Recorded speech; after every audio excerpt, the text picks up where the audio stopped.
Bonjour, on est reparti pour une nouvelle séance de programmation avec ce petit jeu vidéo. J'ai trouvé particulièrement intéressante cette activité proposée par Scratch sur sa page idées, vous pouvez aller voir, dans les fameuses cartes Scratch. Je l'ai retravaillée notamment pour qu'elle puisse cadrer avec le référentiel de FMTTN. On va évidemment et à nouveau travailler avec des boucles, mais on va aussi faire connaissance avec une autre manière de programmer des déplacements, donc sur un repère XY, des conditions, du broadcasting, c'est-à-dire la possibilité pour des sprites ou des objets de s'envoyer des messages les uns aux autres, et on va utiliser pour une première fois aussi une variable, c'est-à-dire un score tout simplement. Je rappelle que cette activité a été testée plus d'une douzaine de fois en classe avec des 5e, 6e primaires l'année dernière. Elle a été particulièrement appréciée par les élèves qui ont découvert ici la possibilité de créer eux-mêmes leur premier jeu vidéo. Mais avant de se lancer en programmation, je vous propose une petite préparation. Ce ne sera pas un logigramme cette fois-ci, mais cela y ressemblera très fort. La proposition est celle-ci. L'enseignant se met devant son écran et montre le petit jeu vidéo à programmer à ses élèves. Il joue simplement pendant une petite minute. Ou il fait jouer un élève, pourquoi pas. Les élèves pendant ce temps observent et essaient de comprendre comment le jeu fonctionne. Ils n'auront pas très difficile, je vous rassure. L'enseignant les invite ensuite à prendre une feuille en mode paysage, la diviser en 4 colonnes, une pour chaque objet, parce qu'il y a bien 4 objets à programmer. L'enseignant peut aussi le faire au tableau s'il veut gagner du temps et évidemment demander aux élèves de compléter le tableau avec lui. Il s'agira donc ici d'identifier les 4 objets programmés et d'écrire le plus précisément possible les actions qui sont exécutées. Vous l'avez compris, au lieu de décrire un algorithme à l'aide d'un logigramme, nous décrivons ici l'algorithme en français. On décrit une procédure tout simplement. C'est très intéressant si la description est détaillée et exprime une logique correcte, si on utilise de façon appropriée les mots liens comme quand, si et alors, si on arrive à décortiquer les actions, les répétitions d'actions, etc. Si on arrive à faire tout ça, alors on est prêt à programmer et on a travaillé le raisonnement, la maîtrise de la langue par la même occasion. Dans le dossier de l'enseignant que vous trouverez avec les cartes de programmation sur le site jeunesingénieux.be dans la section enseignant, il y a une proposition de descriptif en 4 colonnes, la voici. Bien, quelques remarques encore avant de nous lancer dans la programmation et dans la description des cartes. On présume ici que les élèves ont déjà un peu travaillé avec Scratch, donc ils sont éventuellement passés par l'activité 1, si bien que certaines consignes se sont données d'une façon un petit peu plus rapide. 2. Les cartes présentent toutes un recto et un verso. Au recto, un défi que l'élève peut essayer de relever sans retourner la carte, ou il retourne la carte où il trouve toutes les explications nécessaires.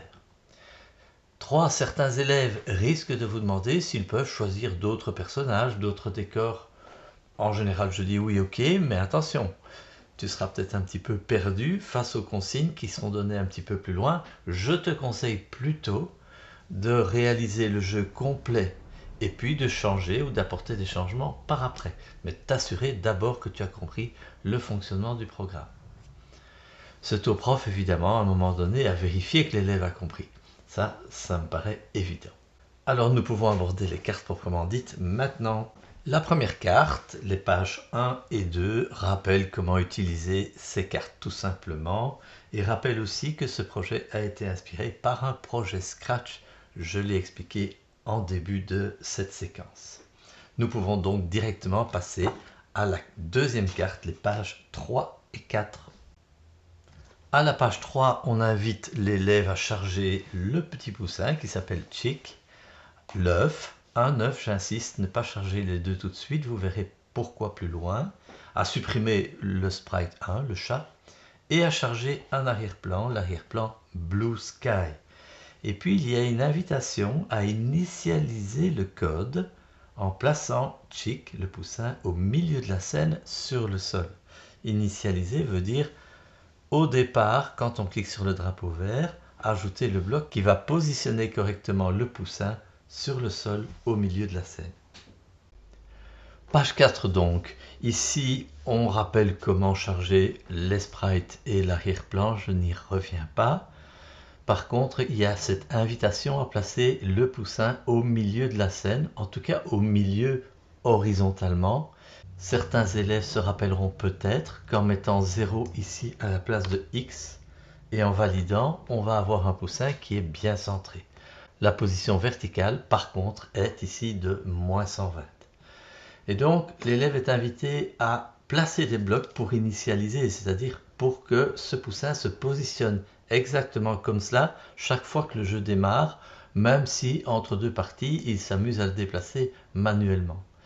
Et donc, qu'est-ce qu'on va faire ici? On va remettre 0 et moins 120, par exemple, et on va aller chercher le bloc, aller à 0, moins 120. Vous pouvez voir qu'il a adapté ici les valeurs en fonction de ce qui se trouve dans les propriétés. Ça simplifie un petit peu, on ne doit pas le réécrire. Et bien sûr, on ajoute l'événement quand le drapeau vert est cliqué. Ça, c'est ce qu'on appelle l'initialisation. Et c'est tout pour la deuxième carte. Troisième carte, page 5 pour commencer. On pourrait reprocher à cette carte de confronter l'élève à deux défis. Si on lit bien la carte 5, il faut d'abord faire sauter le poussin en appuyant sur la touche flèche haut et faire défiler l'œuf dans un deuxième temps. Je trouve intéressant de maintenir ces deux défis l'un après l'autre parce qu'il y en a un qui va impliquer un mouvement vertical et un autre un mouvement horizontal. L'élève est confronté à une certaine complexité. En plus, il va découvrir de nouveaux blocs ici, ce qui n'est pas rien, mais j'estime quand même que le jeu en vaut la chandelle. Vous voyez que sur cette carte 5, on suggère à l'élève de faire, avant de retourner la carte, un petit exercice, justement pour bien comprendre la différence entre les mouvements verticaux et horizontaux. L'élève va aller chercher ces blocs, ajouter à X, ajouter à Y, il va les dupliquer et les placer de cette façon en croix, comme c'est suggéré sur la carte. Ajouter 10 à Y, ajouter moins 10 à Y, 10 à X et moins 10 à X. Tout ça pour le poussin. Il peut positionner le poussin au milieu de la scène. On va cacher l'œuf pour le moment pour ne pas perturber notre expérience. Et donc l'élève est ici invité à cliquer sur ces blocs pour observer leur effet. Ajouter 10 à Y, je monte. Moins 10 à Y, je descends. Plus 10 à X, je vais à droite. Moins 10 à X, je vais à gauche. Donc cette expérience est très importante pour qu'ils comprennent ce qui va se passer par la suite. Premier défi, c'est-à-dire le saut du poussin. Alors qu'est-ce qu'on propose ici? D'abord d'aller chercher un bloc événement quand la touche flèche haut est pressée. Ça, les élèves ont en principe déjà expérimenté. On va chercher ici flèche haut. Si vous travaillez sur tablette, il faudra changer ce bloc et mettre par exemple quand je clique sur le poussin de façon à ce qu'il saute chaque fois qu'on clique dessus puisqu'on n'a pas de clavier à disposition. Mais ici donc je garde bien quand la touche flèche haut est pressée et je vais effectuer un saut en instruisant d'abord un mouvement vertical vers le haut en ajoutant à Y et puis le faire redescendre en ajoutant également Y mais un nombre négatif. Un saut, c'est d'abord monter, ajouter à Y, et puis descendre, retirer à Y. Évidemment, ces bons-là sont trop petits, on les a expérimentés tantôt. Regardez, ajouter à Y, ça c'est un tout petit saut. Et descendre, ce sera trop court aussi. Et donc, on va lui proposer de répéter un certain nombre de fois. Je propose 12. Vous verrez bien que ça donne pas trop mal. Donc, répéter 12 fois, ajouter à Y, suivi de répéter 12 fois, retirer à Y. Ce qui veut dire descendre de 120 et monter de 120. J'essaye en assemblant les deux. Je clique ici au lieu d'appuyer sur flèche haut comme ça, vous voyez ce que je fais. Et donc le poussin effectue bien un saut. Je le remets en position de départ en appuyant sur le drapeau vert, ici ou là, peu importe. Et il effectue un saut qui a l'air tout à fait correct. À ce stade, je fais généralement une pause pour expliquer aux élèves l'intérêt d'utiliser 2 fois la boucle répétée plutôt que simplement monter de 120 et descendre de 120. Donc la différence entre ce code et celui-ci. Je duplique, je prends simplement ajouter et retirer 120 ou moins 120. Le plus facile étant de tester, évidemment, je remontre ce qui se passe quand on clique ici sur le premier code. Le saut est relativement réussi. Si je clique sur celui-ci, il ne se passe rien. On a déjà expérimenté ça, mais c'est important de le refaire. Il est clair que pour Scratch, ceci va tellement vite que l'observateur ne voit tout simplement rien. Donc je devrais mettre au moins une petite pause entre les deux. Mettons 0,2 secondes de pause et je reclique dessus pour voir ce que ça donne. Je vois que le poussin effectue bien un saut, mais un saut qui n'est vraiment pas très joli à voir. C'est très brutal. En effet, le ajouter 120 se fait en une fraction de seconde. Donc ici, Scratch envoie 12 fois ajouter de 10 et puis 12 fois retirer à 10. On a 12 fois 2 images qui sont envoyées à l'écran, c'est-à-dire 24 images. Tandis qu'ici, on n'a que 2 images qui sont envoyées. Et donc ça donne cet effet qui est évidemment beaucoup moins sympa. Ça c'était pour le poussin. Finalement un programme relativement simple ici qui se résume à un mouvement vertical. Tout simplement monter et puis descendre. Pour l'œuf, ça va se corser un petit peu. Parce qu'on va en fait faire connaissance avec plusieurs procédures et donc plusieurs blocs tout nouveaux pour les élèves. Vous verrez que certains vont un peu caler à ce niveau-ci, mais c'est tout à fait normal. Il faudra qu'ils exercent tout ça, qu'ils retrouvent ces blocs dans d'autres circonstances pour finalement bien comprendre comment ils fonctionnent. Mais il n'y a aucune raison de se priver et vous verrez d'ailleurs qu'en gros les élèves comprennent quand même de quoi ils retournent. Alors ici l'œuf au départ il doit se trouver à l'extrême droite. On sait que la droite de la scène, la limite droite, c'est plus 240 en position sur X. Nous l'avons déjà vu. Donc je tape X240, c'est le plus simple. Je suis sûr alors que l'œuf est bien à droite. Et puis il faut que l'œuf défile de la droite vers la gauche. Et une fois arrivé à gauche, qu'il retrouve sa position de départ. Donc on y va. Au départ du jeu, quand je clique sur le drapeau vert, je positionne l'œuf avec le aléa X. Ici, regardez, il me met 239. Il recopie en fait la donnée qui se trouve dans les propriétés. Je vais mettre 240 ici et là, bien sûr. Et moins 129 en Y, ça a l'air bon, il est pratiquement sur le sol. Donc si je clique sur le drapeau vert, donc je vais déplacer l'œuf pour vérifier, il se met bien en position. Maintenant, je veux un mouvement de la droite vers la gauche à une certaine vitesse et je vais utiliser pour ça le bloc ajouter à X. On a utilisé Y pour le poussin, on va utiliser X pour l'œuf. Et s'agissant d'aller de droite à gauche, je vais lui demander ajouter moins 10 à X. J'essaye en cliquant, OK. Je vois bien qu'il va falloir que je mette tout ça dans une boucle. Et ici, je vais utiliser la boucle répétée indéfiniment qui permet d'imprimer ce mouvement de façon continue. Voilà, on y va, on assemble le tout et on essaye. Très bien, il s'arrête à gauche évidemment parce qu'il ne peut pas aller plus loin, ça Scratch l'en empêche en réalité. La boucle continue à tourner mais le mouvement est bloqué. J'arrête le programme avec le bouton rouge. Et maintenant, je me demande comment je vais faire pour que l'œuf, une fois arrivé à gauche, retourne à sa position de départ. Et c'est là que je vais utiliser une condition qui vérifie si l'œuf est bien à une position qui est inférieure à moins 240. Alors, ce inférieur à moins 240, pour des élèves de 5e, ça peut être compliqué à comprendre, j'en suis conscient. Mais de nouveau, l'expérience m'a montré qu'il finissait par comprendre le jeu, et on fera d'ailleurs après un petit exercice pour renforcer ce savoir-faire qui relève entre nous plutôt d'un programme de première secondaire. Mais il n'y a aucune raison de ne pas commencer déjà à l'exercer dans ce contexte. Donc ici, je dois vérifier que l'œuf est à une position inférieure à moins 240.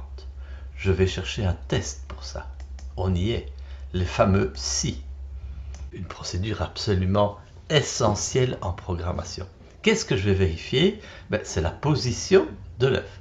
La position, je vais la trouver dans un bloc de valeurs qui se trouve ici, dans les blocs de mouvement. Abscisse x ordonnée y. Donc abscisse x, c'est la position en x. Et regardez, quand je clique sur ce bloc, il me donne la valeur moins 243. C'est-à-dire la position sur l'axe x, moins 243. Maintenant, je vais aller chercher un bloc opérateur qui va me permettre de faire une comparaison. Ces blocs qui ressemblent à des rectangles tronqués, alors qu'ici on est sur un rectangle avec des coins arrondis, si vous voulez. Ici, ce bloc, il renvoie en fait le résultat d'un test, un vrai ou un faux.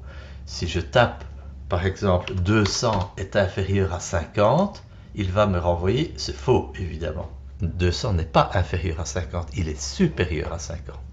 Et donc, je peux utiliser ce bloc-là pour vérifier justement une condition. Je vais mettre si abscisse x est inférieur à 50.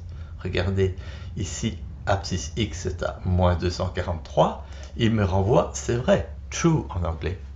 Parce qu'effectivement, la position de l'œuf en x est bien inférieure à 50. Par contre, si je remets l'œuf plus loin, là, abscisse x 94, il va me renvoyer faux. Okay?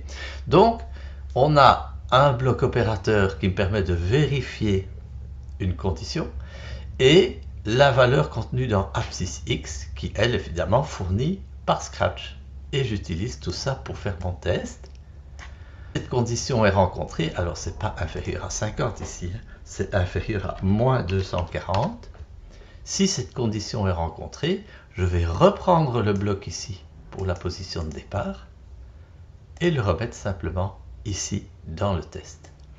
Donc on réassemble le tout, je relis, au drapeau vert cliqué, va te positionner à droite et puis répète indéfiniment, défile vers la gauche à une vitesse de moins 10, c'est-à-dire ajoute moins 10 à x, et si la position en x est inférieure à moins 240, alors tu retournes à ta position de départ. On teste et on y est. Je me suis posé la question de savoir si ce test et ce programme ici n'étaient pas trop compliqués. C'est vrai qu'il implique plusieurs blocs nouveaux. Il y a la position en X, l'abscisse X, le bloc bleu là, le bloc opérateur vert, et en plus le si, la condition. C'est vrai que c'est la première fois qu'on l'utilise. Et donc, ça fait appel à des notions qui seront en fait abordées officiellement en première secondaire. La comparaison ici implique effectivement des nombres négatifs et un positionnement sur un axe gradué, le tout dans un repère XY, les repères qu'on appelle les repères orthonormés. Après mûre réflexion et surtout après avoir mis cette activité à l'épreuve d'une douzaine de groupes, comme je l'ai dit au début, j'ai quand même trouvé utile de garder ce test tel quel. Pour les raisons suivantes. Le nombre d'élèves qui le comprennent est loin d'être négligeable. Dans la plupart des classes, ils avaient appris à lire des valeurs négatives sur un thermomètre, par exemple, et donc ils n'étaient pas tellement perdus par cette valeur négative sur l'axe gradué, et ils avaient fait le lien. Deuxième raison, quand on travaille sur ces procédures qui sont typiquement des procédures techniques, on doit pouvoir dire à un élève à un moment donné, tu ne comprends pas, cette fois, pas de problème, t'inquiète pas, tu comprendras plus tard. Ici, retiens simplement que ce test permet de vérifier si l'œuf dépasse bien le bord gauche de la scène, et s'il le dépasse, il retourne à sa position de départ. Voilà. Alors, troisième raison pour laquelle je trouve quand même opportun et pertinent de travailler cette procédure avec des élèves de 5e, la programmation avec Scratch offre en fait aux jeunes la possibilité d'exercer des savoir-faire par la pratique. Ces savoir-faire devront être acquis en première secondaire, mais il n'y a pour moi aucune raison de ne pas commencer déjà à les exercer par petites doses progressivement dès la 5e ou la 6e primaire. Très bien, nous avons un poussin qui saute, un œuf qui défile. Il faudrait maintenant qu'il se passe quelque chose quand l'œuf touche le poussin. C'est ce que nous allons faire avec la 4e carte, les pages 7 et 8. Alors, le défi ici, c'est de stopper le jeu quand l'œuf est touché par le poussin. Donc, nous allons programmer ça. Je repars d'un bloc événement quand le drapeau vert est cliqué. Ici, je vais lancer en fait une nouvelle boucle pour vérifier en permanence que l'œuf ne touche pas ou touche le poussin. Donc, quand le drapeau vert est cliqué, je vous propose un peu plus bas dans les contrôles de prendre le bloc attendre jusqu'à ce que, c'est un peu comme une boucle, il attend simplement qu'une condition se réalise. Cette condition, on va aller la chercher dans les capteurs. C'est la première fois qu'on va dans cette catégorie pour utiliser un bloc qui est très apprécié, on l'utilise énormément, touche le. Alors ici, ce n'est pas le pointeur de souris, évidemment, qui m'intéresse, mais touche le chic, et je glisse ce bloc dans la boucle attendre jusqu'à ce que. Quand ça se produit, il faut que le jeu s'arrête. Dans la catégorie contrôle, je trouve un bloc qui s'appelle stop to. On essaye, et je vois effectivement que tout s'arrête dès que l'œuf touche le poussin. Voilà, maintenant, il ne nous reste plus qu'à programmer. J'ai envie de dire pour le fun, c'est pas indispensable, mais un changement de costume. En effet, ce serait super si l'œuf pouvait se casser au contact avec le poussin.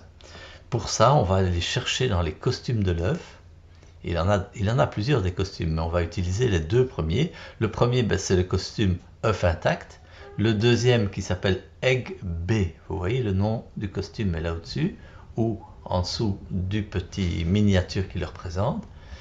Et donc, je vais retourner dans le code et simplement ajouter deux blocs supplémentaires, basculer sur le costume Egg A, donc le premier costume, au départ du jeu, et basculer sur le costume Egg B quand l'œuf est touché par le poussin. Voilà donc un script tout simple, très court, qui nous permet de finaliser pratiquement notre jeu. Bon, il n'est pas encore tout à fait fini, mais on peut déjà jouer comme ça. En effet, je saute, je rate mon coup, évidemment, c'est bien. Je recommence. Bon, l'œuf va un peu vite, hein. Je vais diminuer la vitesse. Pour diminuer la vitesse, je retourne ici dans le code précédent, ajouter -10 à x. C'est là que la vitesse en fait est fixée et je vais mettre -6 au lieu de -10. C'est plus tranquille. Vous verrez qu'à la page 8, on propose à l'élève de tester, d'essayer le bloc touche le chic, comme on l'a déjà fait précédemment. Je pense que c'est important de faire ces petits tests. Si l'élève ne comprend pas bien ce qui se passe, ben voilà ce qu'il faut faire. Je reprends le bloc touche le chic. Ici, je vois bien que le poussin et l'œuf ne se touchent pas, donc forcément, il me renvoie faux. Si je déplace l'œuf et que je le mets et que je touche le poussin, il me renvoie vrai. Et donc, c'est bien là que la condition est vérifiée, en combinaison avec le bloc attendre jusqu'à ce que la condition se produise. Nous sommes à la 5e carte, les pages 9 et 10. Alors ici, c'est un défi relativement simple et rapide, puisqu'il s'agit de dupliquer, de reproduire l'œuf numéro 1 en œuf numéro 2, de façon à avoir tout simplement pour le poussin 2 œufs à surmonter plutôt qu'un.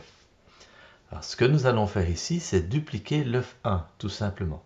Je fais un clic droit sur le miniature et je clique sur dupliquer. J'ai maintenant 2 œufs. Le deuxième qui s'appelle Egg 2, je vais le modifier un petit peu pour remplacer le 1 par un 2, évidemment. Je reviens au code et je dois maintenant modifier le code. Pourquoi? Si je lance le jeu comme ça, j'ai toujours qu'un œuf qui défile. En réalité, non. Le deuxième est bien là, mais il est derrière puisqu'il a exactement le même comportement.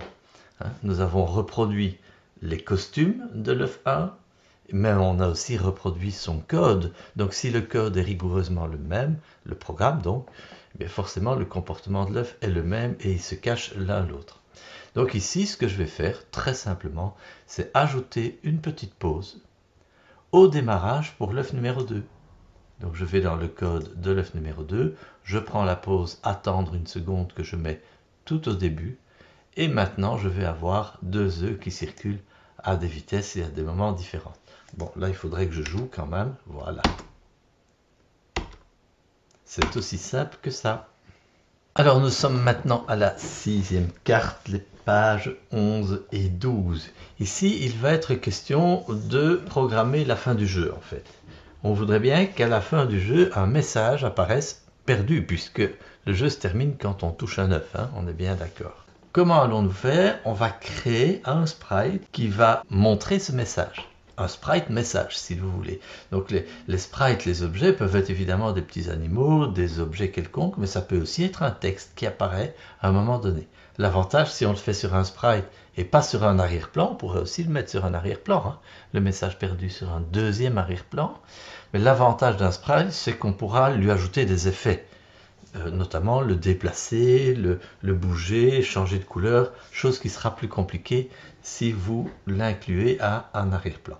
Donc ici, je vais créer un nouveau sprite par peindre, et non pas en allant le chercher dans la bibliothèque des sprites. Par peindre, je vais avoir un costume tout blanc, il attend que je mette quelque chose, et je vais simplement cliquer sur le bouton texte et taper ici le message perdu. Voilà, je peux le sélectionner avec ce bouton de sélection, la petite flèche, et l'agrandir, parce que c'est un peu petit comme ça. Dans tous les sens, je peux le déformer. Voilà. Et donc ici, je vais le placer bien au milieu de la scène. Et pour qu'il soit au milieu, je vous rappelle que les coordonnées ici en XY doivent être 0, 0. On connaît ça. Voilà comment le message apparaîtra. Maintenant, je dois le coder. Ce message, soyons clairs, il doit être présent seulement à la fin du jeu. Au début du jeu, quand on lance le jeu, il ne doit pas exister, ou il doit être caché en tout cas. Donc je vais commencer par, dans les blocs événements, mettre quand drapeau vert est cliqué, et lui demander tout simplement de se cacher au départ. Il ne doit pas apparaître quand le drapeau vert est cliqué, évidemment. Après, je vais le faire apparaître quand un des deux œufs sera touché par le poussin. Donc je retourne dans le code de l'œuf 1 pour commencer. C'est ici que ça se passe, puisque c'est ici qu'on contrôle évidemment ce qui se passe quand le poussin est touché par l'œuf. Ce que je vais faire, c'est remplacer le bloc stop to par un bloc qui envoie un message. Alors ça, c'est très intéressant, ça se trouve dans les événements, voilà. Donc, envoyer à tous un message. Donc, quand l'œuf est touché par le poussin, j'envoie un message qui ne sera pas message 1, mais que je vais appeler fin du jeu. OK. Donc, envoyer à tous fin du jeu. Ici, perdu va entendre ce message et j'utilise le bloc quand je reçois fin du jeu. Je lui demande simplement d'apparaître à ce moment-là. Donc, au départ du jeu, perdu est caché. Quand je reçois un message de la part d'un œuf qui a été touché par le poussin, je me montre. Je fais la même chose sur le deuxième œuf évidemment, où je rajoute envoyer à tous fin du jeu, j'enlève le stop, et maintenant je termine en mettant le stop ici quand le message perdu est apparu, en mettant de préférence une toute petite pause, ne fût-ce que 0,2 secondes pour être certain que le message ait le temps de s'afficher avant que le jeu s'arrête. Et puis, on peut mettre le bloc stop ici pour terminer le jeu. On essaye. Voilà. Ici, l'œuf a été touché, le message perdu apparaît et le jeu s'arrête. Et nous arrivons enfin à la 7e et dernière carte. Ici, le défi consiste à afficher un score, à fournir des points chaque fois qu'un œuf arrive à gauche de la scène, c'est-à-dire chaque fois que le poussin aura évidemment réussi à l'éviter. Une variable, c'est quoi? C'est simplement une petite partie de la mémoire de l'ordinateur qui va contenir le nombre de points que le joueur va accumuler. Tous les joueurs du monde et les enfants savent ce que c'est un score. Donc c'est pour ça d'ailleurs qu'on commence toujours par ce genre de variable-là. Une variable, je vais la créer ici dans la catégorie variable et je vais cliquer sur ce bouton qu'on ne voit pas très bien, créer une variable, je clique et je tape score tout simplement. C'est le nom que je donne à cette variable. Alors, quand est-ce qu'on va recevoir le point? Je propose, parce que ça c'est discutable évidemment, mais que le point soit engrangé chaque fois que l'œuf arrive à gauche. Avant que l'œuf retourne à sa position de départ, je vais ajouter le point. Et pour ce faire, je vais utiliser le bloc ajouter 1 à score, que je reprends dans la liste déroulante. Et je vais mettre ce bloc ici. Je fais la même chose sur l'œuf numéro 1. Et j'ajoute le point ici. Alors attention, si on ne fait rien, évidemment, et qu'on joue comme ça, on peut essayer. Voilà, normalement j'ai 2 points. Voilà, 3 points, 4 points. Je m'arrête et je suis à 4. Le problème, c'est que si je recommence à jouer ici, vous voyez, la variable, elle est toujours là. Elle ne s'est pas remise à 0. Donc, important de penser dans l'initialisation, et ça, on va le faire, peu importe sur quel œuf, au démarrage du programme, de bien mettre le score à 0. Donc, assez facile, une variable. La voilà, score. Vous voyez qu'elle est affichée à l'écran ici. Si je décoche la petite case ici à gauche, elle va disparaître. On peut la faire disparaître ou apparaître par programme aussi d'ailleurs. Vous voyez les blocs là, montrer ou cacher la variable. Voilà. Maintenant, il reste à jouer et il reste à donner, je pense, du temps aux élèves pour qu'ils puissent un peu broder, qu'ils puissent améliorer ce programme, l'enrichir, modifier les personnages, l'arrière-plan, etc. Bon travail et bon codage à vous!